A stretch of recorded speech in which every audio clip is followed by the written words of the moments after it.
পশ্চিমবঙ্গের ভাইদেরকে আমরা একটা কথা বলবো, ওখানে খামারি অনেক মুসলিম গরু খামারি আছে, প্রান্তিক যারা খামারি আছে তারাও কিন্তু গরিব। সুতরাং আপনারা যারা গরু কোরবানি দিতেন, ধরুন আপনার জন্য যদি 1 লক্ষ টাকা বাজেট থেকে থাকে বা 50,000 টাকা বাজেট থেকে থাকে, কিন্তু আপনি গরু কোরবানি না দিয়ে এবার ছাগল দিচ্ছেন, সেই ক্ষেত্রে কিন্তু আপনার 10,000 টাকা বা 20,000 টাকা আপনি কোরবানি করছেন।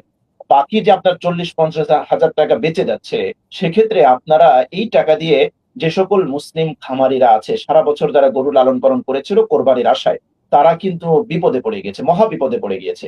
এই গরুগুলো একদিকে তারা বিক্রি করতে পারছে না, অপরদিকে গরুর খরচও তারা চালাতে পারছে না। সুতরাং আমি বলবো যে কোরবানির যেই অতিরিক্ত টাকাটা বেঁচে যাচ্ছে, আপনার যে কোরবানির বাজেটটা ছিল আপনি সেটাকে সীমিত করে আনলেন, ছাগল দিলেন বা ভেড়া দুম্বা দিলেন, বাকি যে টাকাটা থাকবে সেই টাকা দিয়ে যে সকল গরুর মুসলিম খামারিরা কষ্টে পড়েছে, আপনারা তাদের পাশে দাঁড়ানোর জন্য আমরা উদাত্ত আহ্বান জানাবো। বাংলাদেশ সরকার এবং বাংলাদেশের যারা গরু ব্যবসায়ী আছে, আমরা তাদেরকে আহ্বান জানাবো কোনোভাবে যেন ভারতের কোনো গরু বাংলাদেশে বর্ডার ক্রস করতে না পারে, বাংলাদেশে যেন কোনো গরু ভারত থেকে আমদানি করা না হয়।